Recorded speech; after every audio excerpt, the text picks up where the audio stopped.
Hey everyone, it's Al from Boston. How you doing?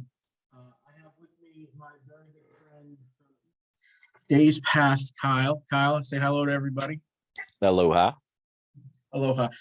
I've known Kyle for years, and he's always greeting me with aloha. Uh, he has been my long-term friend from the Marine Corps. He was my squad leader. He's a very, very smart man, and he's got some very interesting things to say, and I want to share it with you guys. So hold on one second while I put it again. Okay, All right. And double check your mic because you're kind of weaving in and out there a little bit. is this better, Ernie? Yeah, that's much better. Great. Yeah.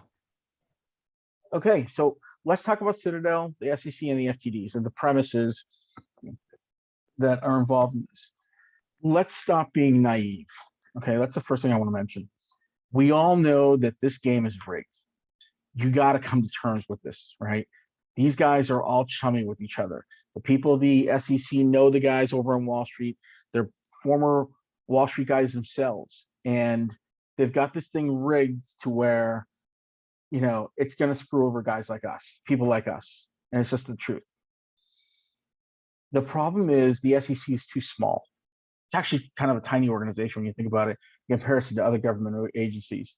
And there is a lack of enforcement, which is why these guys are doing the things that they actually do.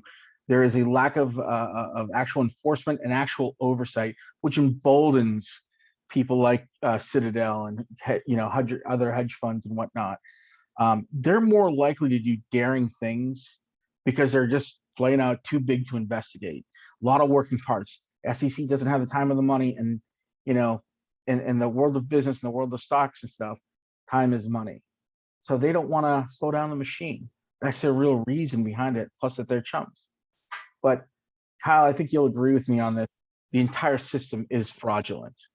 Absolutely. And this is something that I really try to emphasize to people. It's like so many people today are caught up in like the partisan politics, and you've got to understand this isn't about Democrats or Republicans. Both of them are trying to protect this system. Trump protected it when he was in office. Biden is protecting it now. I couldn't believe it. He put freaking Jerome Powell back in office for another 4 years. That is the most insane thing. I mean, I am flabbergasted by that. The sheer volumes of money this man has been printing. He is driving inflation, and everybody is suffering because of it. And they're just kind of laughing it off and saying, let's do another 4 years of 6% plus inflation and see how they do. It's absolutely crazy. But that's something that really has to be understood, is that both of these sides, they're both very wealthy, and they're only interested in protecting the very wealthy. Exactly. And they don't want the slaves like us to revolt. That's what it comes down to. So it is what it is. I think we're the people that drive this machine at the end of the day. And if we break down, well, the system breaks down, they lose their money, it goes from there. But if you think it's bad now, look at just the stuff that we've uncovered, okay? That's just the stuff that we can see, the one we can prove, or at least cause a shadow of a doubt, on the likelihood that this is, being manipulated. Could you just imagine what it's like, when it's all uncovered, when everything is exposed, right? The hidden, the tucked away, and the deleted. Everyone remembers that picture of Iron Mountain in front of the Citadel headquarters in Chicago. If you don't know who Iron Mountain is, they're a company that basically stores or destroys confidential files and basically they're a data company. Really, they store stuff in secure servers. They will come to your office. They're a glorified paper shredder. Yeah, and they have shredders and burners and this, that, and the other. But those are the people you hire if you want to get rid of your documents. And they were sitting right outside of Citadel's office. That ought to tell you enough, right? If you think it's bad now, just imagine when, and like I said, we only see the tip of the iceberg. When everything is uncovered, if it ever gets uncovered, you will see that everything that which is the stock market, is one big sham, and it's all lies and it's all bullshit. This is no longer a finance game. This is an intelligence game, almost like a military espionage type intelligence game, completely fraudulent. And what they show is what they want you to believe. Okay. let's look at the data, the authoritative data sources. They go underreported. Level 2s are bullshit. The volume, the FTDs, they everything's all made up, and it's all manufactured and procured by their coding. And they can make things appear and make things disappear through their coding. They do it just right so they don't raise enough suspicions or eyebrows, right? They classify certain orders a certain way if it reaches a certain amount, and they slow down the machine so it doesn't, raise the price too high, this, that, and the other. That's how they do all this stuff. It's through coding in their dark pools, right? We know this. They have protocols in place for runaway stocks, like we had in January and then with AMC and GME, right? And this is the best part for them, right? Listen to this. They have a contingency if they actually get caught and are uncovered. To mitigate legal ramifications, they will claim that they are justified in reporting bad data to the public because of technicalities. They say, in order to have this market to do it this way, this, that, and the other, and they're going to pull a Colonel Jessup. You want me on that wall, you need, but they're going to pull some shit like that in front of federal court, and they're going to walk that way. That's how they always done it. They say, we need these in place. This isn't rigging the game. This is making sure it's fair. But of course, we know better. We know that they're with arsonists and firemen. Forgive me for using that, but it's just the way I feel about it. But they have a plan, even if they get caught. Believe me, they do. I don't believe they've ever covered. Now, this is just my opinion. You don't have to believe me. Take it as a grain of salt. I don't think they've covered that. I don't think they've covered in years. And it's not just AMC and GME. I think there's other stocks. I think there's millions of other stocks that they've done this to over the years. And it's not just in American markets. They've got all these other places. But let's talk about the FTDs, the keep away game, right? So Citadel has a bunch of other hedge funds that they've spawned off. I showed in another video that when you work for Ken Griffin, you work for him for X amount of years, you make a little bit of money, like $30, $40 million, whatever, 100 million. And then you say to Ken, I need to break off and do my own thing. Absolutely. Ken will give you your first $1 billion to make you look credible, and so you can get your own clients. But of course, Ken owns your ass, right? And if you have a fund, and that becomes Ken's disposable hiding place, if you will. Ken's got interest there, right? So how they're doing is they're taking the FTDs that they had before. This is before the last couple of years. They keep it at these different funds, and they bounce it around from place to place, and they do it through the dark pool, and it's a trick. Now, when it got too big during the AMC and GME gamma squeeze, they were desperate trying to find a place to hide these FTDs. That's when that Citibank in Brazil, came into the picture. They found a corrupt system in Brazil where they could offload these FTDs when the volume got too heavy. I think what happened was some of the fund managers were like, this is fucking, we don't want this on our book. This is toxic. You don't want all these FTDs on your books, right? And there's this disparity between what we own and what they report. And you have to remember that does exist, okay? And I want you to be aware that what we actually have in shares comparatively to what they are reporting, there's a massive disparity, huge. I'll go on to the next one. I want to talk about real quick the SEC, all right? And then we'll get on to the meat and potatoes. Certainly. Okay, SEC, 4,000 employees, mostly run by former Wall Street executives and bankers. All right, they are the ones that run that business. Make no mistake about it. It's divided into these sections, these divisions: corporate finance, trading and markets, investment management, enforcement, which is the smallest one, by the way, economic and risk analysis. So the corporate finance, those are the big companies. The trading is us. Investment management, so the little guys don't get screwed over. I don't actually know what the investment management is. I have to look through that a little bit further. Enforcement, we know what it does. And the economic and risk analysis, these are the people that report what's going on here to Powell and everybody else. This is how that works. Now, the SEC manages, and not just the New York Stock Exchange, the American Stock Exchange, NASDAQ, and 18 other smaller exchanges. 4,000 people trying to run about 20-something exchanges in the United States, not to include, managing the alternative trading systems and stuff. They don't even do that. Now, occasionally, the SEC will make a big bust. You see them on Twitter bragging about it, right? It makes the public think that they're actually doing their job. And these little fines that they offer, that they give to Citadel and whatnot, which are very easily affordable, don't do the job. They do that because they're chums. They want to look official. Why? Because these clowns that are Citadel and Goldman, all these other places, all these other companies, They're all in bed with each other. It's incestuous. And they have the worst model I've ever seen. Self-reporting trust model. They expect these people to be honest. Listen, the biggest liars and thieves are not in prisons and correctional facilities across the country. They're on Wall Street. They're in Washington, D.C. They're working at your local bank because they're liars and thieves. Promise you. This is absolutely true. I'm not lying to you, right? The SEC doesn't have the manpower or the staff to do surprise audits on stocks. They get tips. That's how they work on them. They work on tips and they act on them, right? Sometimes their algorithms detect market help me out here. Market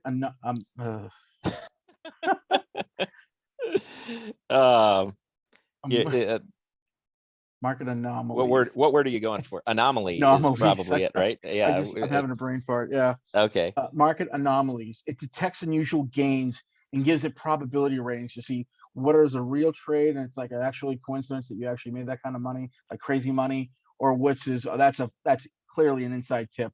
And I'll give you an example, right? Like an inside trade. If somebody shorts 100 million of Apple down 12%, and they have information that Steve Jobs has cancer and they're releasing it later, someone leaked that. Flags go up, right? If it's 2 hours before, it's on like a Thursday or Friday, they release the facts that Steve Jobs has cancer and there's a massive sell-off. That will raise a flag in their algo, right? But they don't have any real instruments that do fine-tooth combing in real time. They just don't have it for some reason. I don't know why. I've talked to somebody that worked in the SEC. This is what they told me. They are very limited in staff. And they're also very under-equipped technology-wise. They think they have great stuff. They really don't. But banking and finances is a gentleman's game with gentlemen's rules. Okay. When I'm at business school, when I go to these functions, everyone is very gentlemanly. They're very kind and considerate, and there's an understood, tacit notion about things. Finance people, I notice in general, and I'm just a dumb grunt Marine. I think they're fucking liars. I think these guys are full of shit. I think it's pretentiousness. I think I'm not saying all of them, but a good portion of them that work on Wall Street, the Wall Street guys that I've met, and this is just explicitly the Wall Street guys, they're liars. They're just so full of shit. They wear these $200 or $300 shirts. They're just rocking these amazing watches and just this, that, and the other. And there's a cockiness, there's an arrogance, and there's a hey, I'm cool as a cucumber type of guy. And I just don't like them. I just don't like Wall Street guys, I guess. But if you take the self-reporting trust model, it's tantamount to asking the fox to guard the chicken coop. There's no other way around it. That's what it is. Okay. So with that in mind, I am done with my SEC rant and why I don't like them.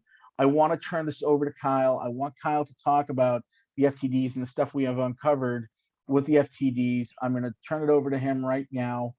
And let me just see this through. Okay. See if you can size that right. Is that better? Yeah, that's a lot better. Lovely. So essentially, we were able to go through and pull all the raw data on the failures to deliver from the SEC. And this is all stuff straight off the SEC website. However, they're not particularly kind in how they release the data. It's all in text files, and you have to parse through every single company that has suffered failures to deliver in that entire time span, that frame, that timing. Now, technically, we should have failures to deliver every single week, plus every quarter. Because of the way the SEC chose to supply the data, it's every other week here for each month. So we get the first half of the month, second half of the month, first half of the month, second half of the month, and so on and so forth. So our compilation, it's not perfectly accurate, and it's just as good an analysis of the data that we can work on. So keep in mind, a failures to deliver is generally on options contracts or call options. So each week on Friday, the market closes with a certain number of calls in the money. And that's where a lot of this started, is and how we were able to create gamma squeeze, and how they have subsequently avoided gamma squeezes down the road, and that's why we haven't been getting them constantly, is because so for a gamma squeeze to work, you have a bunch of options that all go green on Friday. They're all in the money, and that means they have 3 days to fill those options. So by end of business on Tuesday, those of the next week, those options should be filled. If they did not hedge when they were writing the call option, if they did not hedge their supply, they have to purchase those the associated amount of shares, and that's what is the underlying mechanism of driving up a gamma squeeze. However, after the first gamma squeeze that we had, the big one that ran it up to $70 a share for AMC,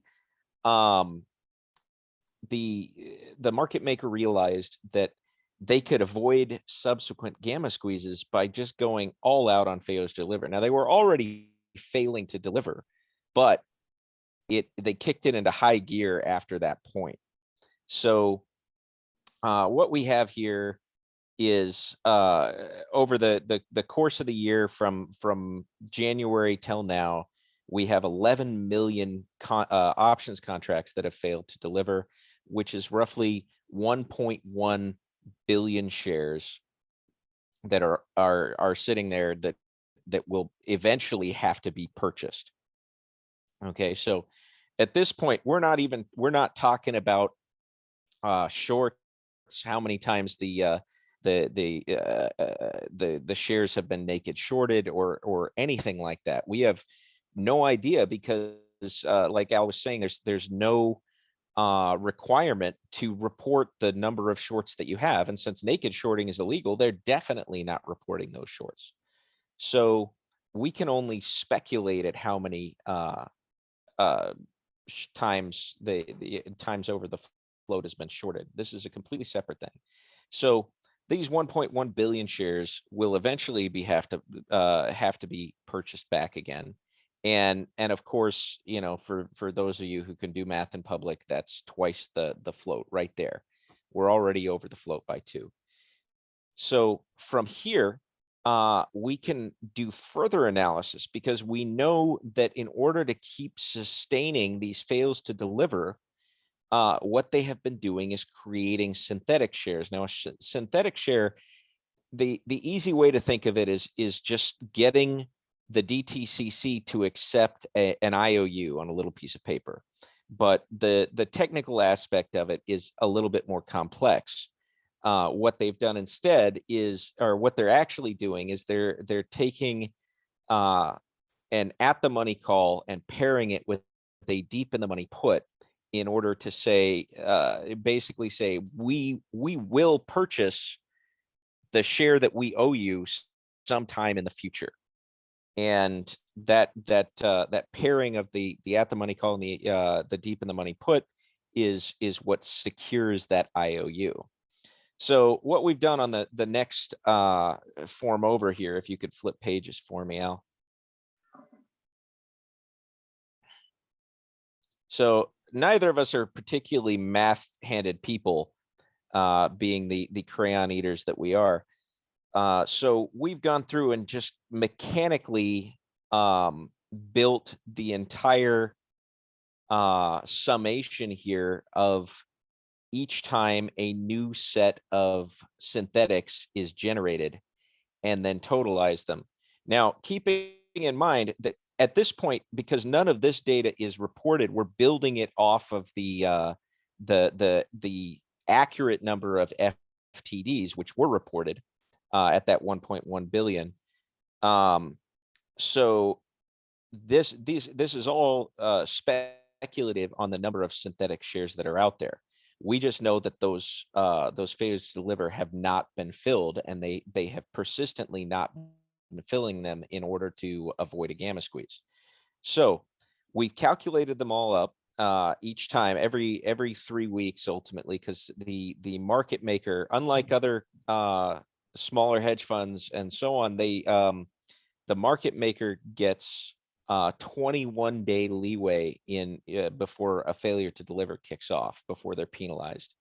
So we've totalized these for every 21 days throughout the end of the month. And that gives us, if you'll scroll down a little bit more there, a theoretical maximum number of shares on of synthetic shares at 51 billion. Now, that is a little bit excessive. So even if we take, say, a 50% error margin on these synthetic shares, because this is assuming that they're using shorter options deals, like short monthly calls in order to sustain these IOUs, as opposed to longer calls that they could potentially use, and so on and so forth. So the theoretical, the whole idea is that we have a theoretical maximum of 51. That is the highest number of synthetic shares that could be in circulation.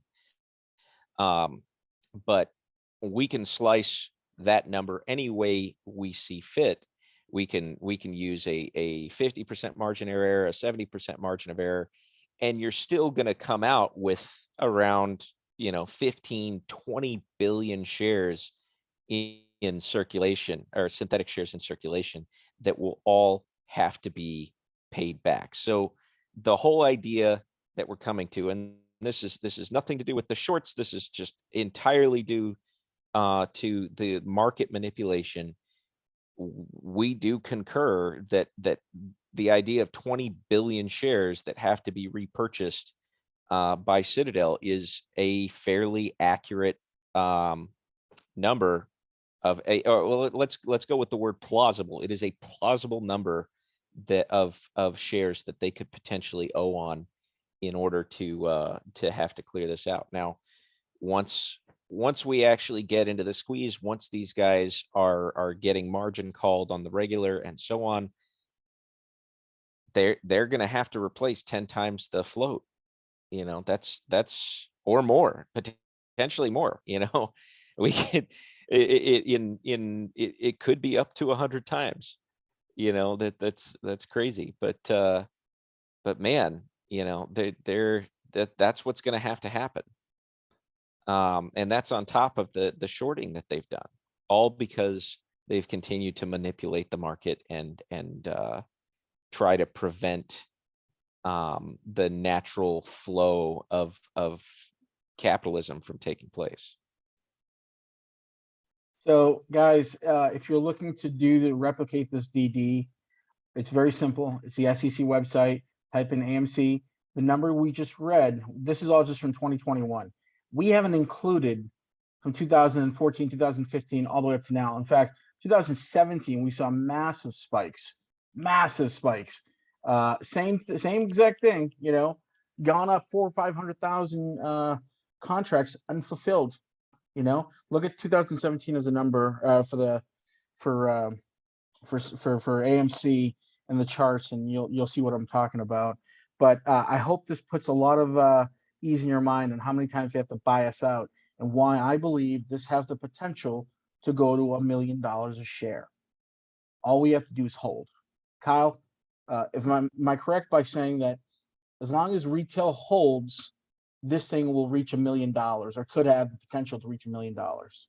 Yeah, I mean, and we can get to the mechanics of that really quickly, or just touch on the mechanics of that really quickly. Essentially, as these guys are margin called out, the DTCC is going to put their stuff up for sale, and they're going to purchase at the lowest possible price. If the lowest possible price is $100, they're going to buy those shares at $100, but then they have to work their way up. So if the next set of shares is for sale at $10,000, they'll pay $10,000. And the whole idea is that we have a bunch of savvy apes here who are aware of the value of what they are holding. And everybody has a different number. They've all, I've got my exit strategy. Everybody's got their own setup here. But the potential for being able to reach astronomically high numbers is there simply by virtue of the number of failures to deliver and synthetics that are out there, not even counting the number of shorts, which we have no idea how many shorts are running around out there. So you can price your shares at whatever you want but you will get that money as long as you are willing to wait until the DTC pays for that. Just like that. Yep. And don't be so eager, you know. You can go on with your life. This thing isn't going to happen overnight. So you can just go on with your life. You don't have to buy any more shares. Everything's been done for you. In fact, if you can do anything, just tell other people to buy more, you know, keep these guys on their toes. But listen, Ape Nation, you asked me to provide the DD. This is my DD. This is my thesis. Kyle, thank you so much for joining me today. As always, you have been a Marine brother to me. You have always been faithful, and I appreciate you coming on here and helping me with this. I'm So happy thank to you for help. that. Thank you. Thank you again. So Apes, listen, share this with every swinging, you know what, send it to everybody, you know, show this to every guy that has a doubt to see how much that they have to buy back. Anyone that tells you, oh, we got to buy a bracket between 10 and 15,000 or whatever nonsense they're coming out with. Show this to everybody, your favorite YouTuber, whoever else that's watching this, that you look up to. Make sure they watch this video and make sure that they understand what this is. And hopefully you can ask them to publish it on my behalf, because people need to know this. People need to be educated on this. And I feel as if there's a deficit of that going on in the community. So thank you again for the time. I appreciate it. Kyle, you have the last word. Say something funny or whatever. Oh man, you put me on the spot. Yeah. Yeah.